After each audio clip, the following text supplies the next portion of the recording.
ఇందాక నుంచి నా మనసులో ఉన్న ప్రశ్న.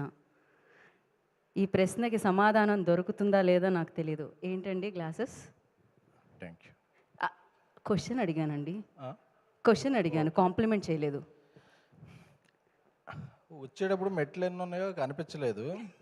అంటే ఇది స్పెట్స్ ఏదో స్టైల్ కోసం అంటే ఇక్కడ పాపరాజు ఉంటారు కదా, వీడేంటి స్పెట్స్ పెట్టుకుని వచ్చాడు నైట్ టైం, వీడికి ఫ్యాషన్ సెన్స్ తెలియదు ఏదో అనుకుంటారు. అంటే అప్పుడప్పుడు మనం ఈ నల్ల కళ్ళద్దాలు పెట్టుకున్నప్పుడు కొన్ని పక్కన కనిపించవు. సో నేను పర్సనల్గా ఫీల్ అయింది తెలుసు కదా, చూసినప్పుడు చాలామందికి ఈ సినిమా గొప్పతనం కూడా కనిపించలేదేమోనని ఈ స్పెట్స్ పెట్టుకున్నా. ఇప్పుడు ఈ స్పెట్స్ తీసి చూస్తే this is a gem of a film, అది చెప్పడానికి నేను పెట్టుకొచ్చాను. బా సార్, ఈ ఒక్క కళ్ళద్దాల వెనక ఇంత కథ ఉంది అని తెలిసింది. అది మామూలుగా లేదు అసలు. ఎందుకంటే కొంచెం అగ్రెసివ్గానే ఉంటుంది. మాది కూడా రాడికల్ లవ్ స్టోరీ సార్, పర్లేదు. అంటే మనం కొంతమంది కొన్ని రకాలుగా చూస్తుంటాం. సిద్ధు గారి సినిమా అన్నప్పుడు ఆయన అమ్మాయిల మీద డైలాగ్ వేస్తాడు, యూత్ పరంగా ఏదో ఒక కసవర్డ్ యూజ్ చేస్తాడు అని చేస్తాడు. కానీ ఎంతోమంది హీరోలు చేయలేని పని ఆయన పీక్లో ఉన్నప్పుడు ఒక మహిళా దర్శకురాలికి డెబ్యూట్ సినిమా ఛాన్స్ ఇచ్చాడు. This is the greatness of first greatness of Siddhu గారు. We have to address this. ఎందుకంటే సోషల్ మీడియాలో అలాగే కొన్ని మీడియాలో ఆర్టికల్ చూస్తున్నప్పుడు సిద్ధు గారు జాక్కి ఎంత వెనక్కి ఇచ్చారు, అది క్యాష్ ట్రాన్స్ఫరా, బ్యాంకా, బ్లాకా, వైటా, ఎలా ఇచ్చారు, ఎప్పుడు ఇచ్చారు, దీని మీద ఉండే శ్రద్ధ కన్నా కూడా సిద్ధు గారు పీక్లో ఉన్నప్పుడు ఇద్దరు అమ్మాయిలు, ఇద్దరు ఒక మహిళలు, progressive film, up trendy film అని చెప్తున్నారు కదా, అలాంటి ఫిలింకి ఒక మహిళా దర్శకురాలతో ఒక అవకాశం ఇచ్చారు. ఎందుకంటే ఆయన ఎప్పుడు కాంబినేషన్ నమ్మలా, కంటెంట్ నమ్మి వచ్చింది. కొత్త డైరెక్టర్ అయినా ఎవరైనా సరే నేను ఈ సినిమాకి ఏం కాంట్రిబ్యూట్ చేస్తున్నాను అనే దీంట్లో ఉన్నారు. సో ఒక మహిళా దర్శకుడు, ఎందుకంటే మహిళా దర్శకం ఎందుకు మనం నొక్కి ఒక్కనేస్తున్నాం అంటే, ఎక్కడ దేవతలు పూజింపబడతారో, ఎక్కడ మహిళలు పూజింపబడతారో అక్కడ దేవతలు పూజలు అందుకుంటారు అని. ఏ ఇండస్ట్రీలో ఎక్కువ మంది మహిళలు ఉంటారో అప్పుడు ఆ ఇండస్ట్రీ బాగుంటుంది. ఎందుకంటే మనం ఒక పర్సెప్షన్లో చూస్తుంటాం, మన ఒక గీత చూస్తుంటాం, మన ఇంట్లో ఫ్యామిలీలో ఉన్న లేడీ ఎవరైనా ఆవిడ చూసే పర్సెప్షన్ వేరుంటుంది. ఎందుకంటే మనం ఒక స్టైల్లో ఆలోచిస్తుంటాం. అదే మన ఇంట్లో ఉన్న సిస్టర్, మన ఇంట్లో ఉన్న వైఫ్, మన ఇంట్లో ఉన్న అమ్మ, వాళ్ళు ఆలోచించే విధానం ఒకటి ఉంటుంది. సో ఎప్పుడైతే ఒక మహిళా టెక్నీషియన్ల ఇండస్ట్రీలో ఎక్కువ మంది వస్తారో, తెలుగు వాళ్ళు ఎక్కువ మంది వస్తారో ఆ ఇండస్ట్రీ బాగుంటుంది. సో అంటే లోకల్ పీపుల్ ఎప్పుడు ఉంటారు. సో ఆయన ఒక స్టెప్ వేసినందుకు ఫస్ట్ నేను ఉన్న ఆడియన్స్ నందు ఒక్కసారి గట్టిగా క్లాప్స్ కొట్టవలసిందిగా కోరుకుంటున్నాను. ఎందుకంటే మనం అంతా ఒక టాక్సిక్ మెంటాలిటీలో గడిపోయాం. ఏదన్నా సినిమా వస్తుంది, చూద్దాం వీడేం తీసాడు, అసలు మనం లాస్ట్ టైం అది తీసాడు కాబట్టి ఇప్పుడు ఏం చేశాడు అంటే, ఈ రంధ్రాన్వేషణ దీంట్లోకి వెళ్ళిపోయాక ఫస్ట్ హాఫ్ ఎలా ఉంది, సెకండ్ హాఫ్ ఎలా ఉంది, క్లైమాక్స్ ఎలా ఉంది, అరే అది కాదురా మొత్తం ఎలా ఉంది అనేది ఇది తప్ప. ఫస్ట్ 10 నిమిషాలు గురు అంటే రివ్యూలు రాసేసేటప్పుడు కూడా ఫస్ట్ 10 నిమిషాలు అంటే ఒక ఎలివేషన్ ఇవ్వాలంటే ఒక సీన్ పడాలి, ఆ పడ్డప్పుడే నెక్స్ట్ సీన్ ఇదవుద్ది. అంతేగాని మనం ఈ సీన్ ఎలా ఉంది అంటే సీన్ లేదు. సినిమా అనేది సీన్ బై సీన్ కాదు, ఇట్స్ ఒక 70-65 సీన్లు కనిపిస్తే అది మొత్తం అనేది ఒక కంప్లీట్ విందు భోజనం లాంటిదే తప్ప, ఈ మెతుకు ఎలా ఉందంటే ఆ మెతుకులోనే బతుకు కలిసిపోద్ది తప్ప నువ్వు ఎప్పటికీ భోజనాన్ని ఎంజాయ్ చేయలేవు. ఫస్ట్ ఎంజాయ్ యువర్ మీల్ అంటే, ఎందుకంటే నేను ఎప్పుడన్నా అడిగితే మా వాడికి ఫోన్ చేశా, ఎందుకంటే నాకు ఆయన ఎల్బిడబ్ల్యూ సినిమా ఒకసారి ప్రసాద్ ల్యాబ్లో వేసినప్పటి నుంచి ఆయన అంటే నాకు చాలా ఇష్టం. I like you sir. ఎందుకంటే కష్టం తెలిసిన వాళ్ళకే ఆ ఏజ్ వస్తుంది. కాకపోతే ఎందుకంటే నేను కొన్ని మాట్లాడాలనుకుంటున్నాను. ఒక సినిమా అనేది ఒక టీం వర్క్. నేను ఒక బేబీ సినిమా చేస్తున్నప్పుడు ఒక మా ఆఫీస్ బాయ్ వచ్చి, సార్ ఈ కంటిన్యూటీలో ఇదొక మిస్ అయింది సార్ అన్నాడు. అవునా అన్న. నేను రాజేష్ చెప్తే ఎస్ నిజమే అన్నాడు. అంటే ఒక ఆఫీస్ బాయ్కి ఇన్వాల్వ్మెంట్ ఉంటే హీరోకి ఎంత ఇన్వాల్వ్మెంట్ ఉండాలి? దాన్ని మనం వేరే విధంగా చూస్తుంటాం. ఎందుకంటే సినిమా ఒక 100 మంది 120 మంది ఇన్వాల్వ్ అయితేనే టీం వర్క్ బ్రో. అంతే తప్ప ఎవరో ఒక డైరెక్టరు ఎవరో హెడ్ ఫోన్ పెట్టుకుని యాక్షన్ కట్ అని చెప్తే అదొక ఇది కాదు. ఆ ఇన్వాల్వ్మెంట్ని మనం చాలా ఎక్కువగా ఫీల్ అవుతుంటాం. బట్ అందరూ ఇన్వాల్వ్ అయితేనే ఒక టీం వర్క్. సో నాకు ఈ సినిమా చూస్తున్నప్పుడు నేను యూరోప్లో ఉన్నా. యాక్చువల్గా రాజా సాబ్ షూటింగ్ జరుగుతుంది, విశ్వ గారు మేము అందరం షూటింగ్లో ఉన్నాం. నాకు ఎర్లీ మార్నింగ్ నాకు ఇది అవగానే నాకు నా డైరెక్టర్ సాయి రాజేష్ ఒక మెసేజ్ పెట్టాడు. సిద్ధు ఆయన పెట్టిన మెసేజ్ అంటే మనకి ఎస్ఎంఎస్లో మామూలుగా మెన్షన్ చేస్తారు కదా, సిద్ధు లాంటి పొటెన్షియాలిటీ ఉన్న ఆర్టిస్ట్ని నేను ఈ మధ్య చూడలేదు. This is very very very progressive film. నాకు ఆవిడ నీరజ గారు, ఎందుకంటే ఆవిడ నాకు స్టైలిస్ట్గానే తెలుసు, కానీ ఆవిడలో ఇంత ప్రోగ్రెసివ్ డైరెక్టర్ ఉన్నారని నాకు అర్థం కాలేదు. It is a cult cinema గురు. నేను ఒక బేబీ రాస్తున్నప్పుడు ఎలా ఫీల్ అయ్యానో ఈ సినిమా చూస్తున్నప్పుడు ముగ్గురు క్యారెక్టరేషన్ కూడా అలా ఫీల్ అయ్యాను గురు అని చెప్పి స్లోవేనియాలో ఉన్నప్పుడు నాకు 4:30కి మెసేజ్ వచ్చింది.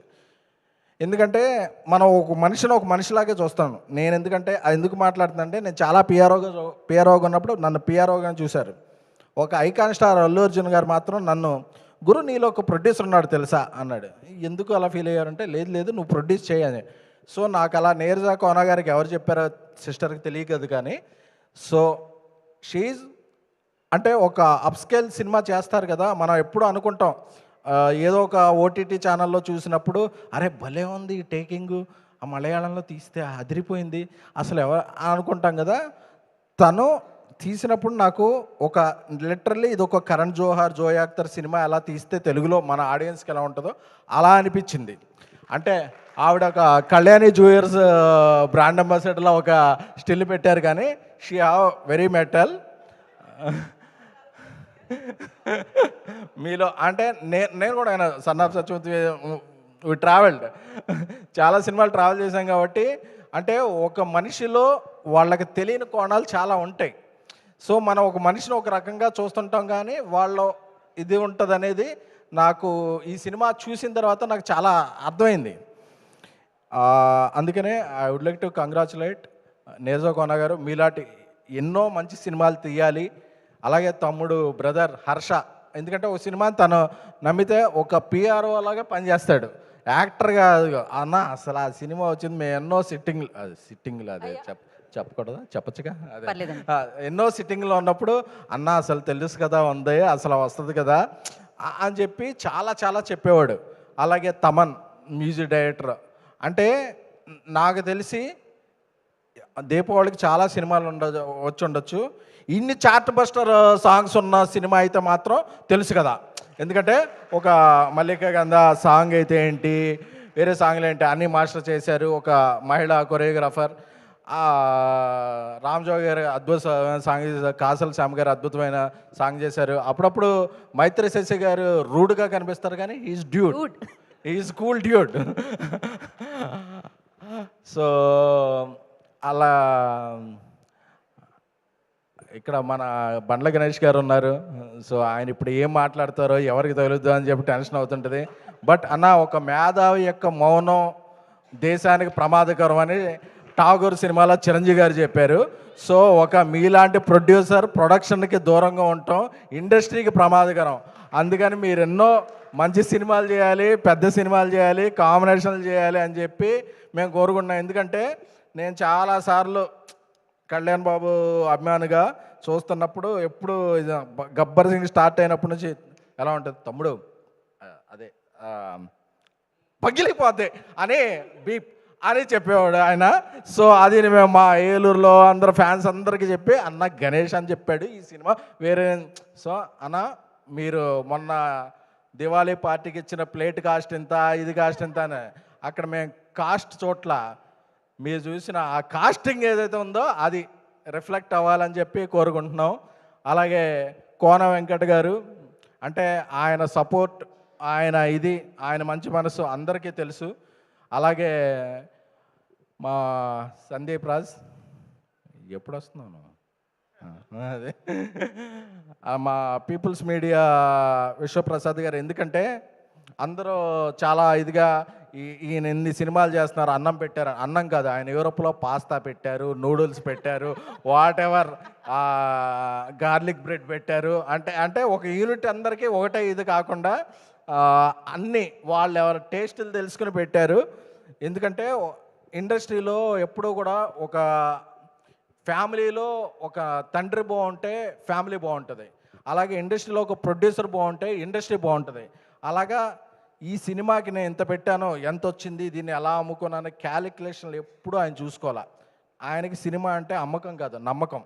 సో అలాంటి నమ్మకం ఉన్న ప్రొడ్యూసర్ ఎవరంటే విశ్వప్రసాద్ గారు. ఆయన విజన్ వేరు. ఎందుకంటే ఎప్పుడు కూడా ఈ సినిమాకి ఇంత పెట్టేసుకుంటే ఇంత వచ్చేద్ది, మనం ఇలా తీసుకుందాం అన్నది కాదు. నాకేం వచ్చినా ఏమొచ్చా, I have to make quality films అని చేస్తున్నారు. కాబట్టే రేపు మధ్యాహ్నం తర్వాత రాజాసాబ్ పోస్టర్ వస్తుంది, బర్త్డే స్పెషల్ పోస్టర్. ఆ పోస్టర్ రాగానే జనవరి 9న ఆ సినిమా సాధించే సంచలనాలు ఏంటో అందరికీ ఒక గ్లిమ్స్ వచ్చేస్తుంది అనమాట. సో అలాంటి విశ్వప్రసాద్ గారు బాగుండాలి, పీపుల్స్ మీడియా ఫ్యాక్టరీ బాగుండాలి అని కోరుకుంటున్నాను. అలాగే ఈ సినిమాకి ఇక్కడ చూస్తుంటే బాగుంది, విఎస్ అని వంశీ శేఖర్ అని ఒక ఎంబ్లం వేశారు. ఒక పిఆర్గా ఇది స్టార్ట్ చేశారు కాబట్టి ఆ ఎంబ్లం చూస్తే వంశీకి, శేఖర్కి, తేజుకి ఐఎమ్ వెరీ వెరీ హ్యాపీ. ఎందుకంటే you made A mark, you made A brand. So let's continue that.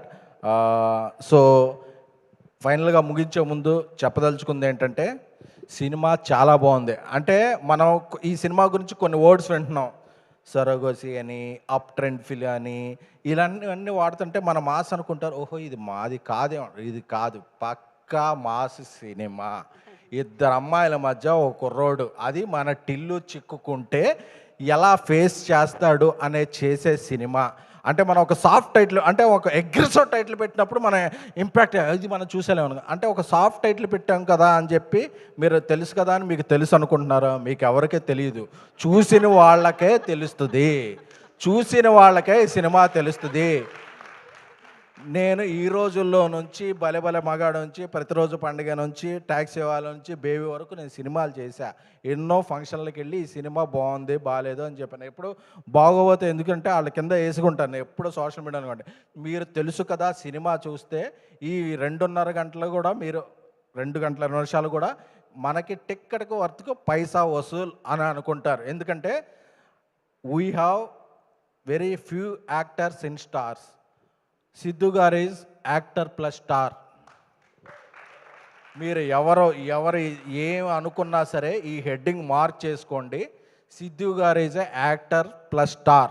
ఆ సినిమా ఒకరోజు ఎంత చేయొచ్చు, ఆ తర్వాత రిలీజ్లో ఇది మేము క్లాసిక్ సార్, ఆ రోజు మిస్ అయిపోయాం ఆ లాంగ్వేజ్ సినిమా అని అనుకోవచ్చు. ఎందుకంటే అప్పుడు అనుకుంటారు టాలీవుడ్ ఫెయిల్డ్ హియర్ అని. టాలీవుడ్ ఫెయిల్ చేయొద్దు, Tollywood should win and watch. తెలుసు కదా అంటే ఒక 6 నెలల తర్వాత, 1 ఇయర్ తర్వాత అనుకుంటారు, అర్రే ఈ సినిమా మనం చూడలేదని. అంటే ఇప్పుడు నెట్ఫ్లిక్స్లో వస్తుందని ఆగద్దు, నెట్ఫ్లిక్స్లోకి వచ్చే ముందు మీ చిక్స్తో మీరు వెళ్ళి సినిమా చూడండి. తెలుసు కదా ఈజ్ అంటే అందరూ కూడా ఈ సినిమా ఈ దీపావళికి విన్నర్ విన్నర్ అని అంటున్నారు, but it will be money spinner. Thank you. బా ఎస్కేఎన్ గారు, ఎస్కేఎన్ అంటే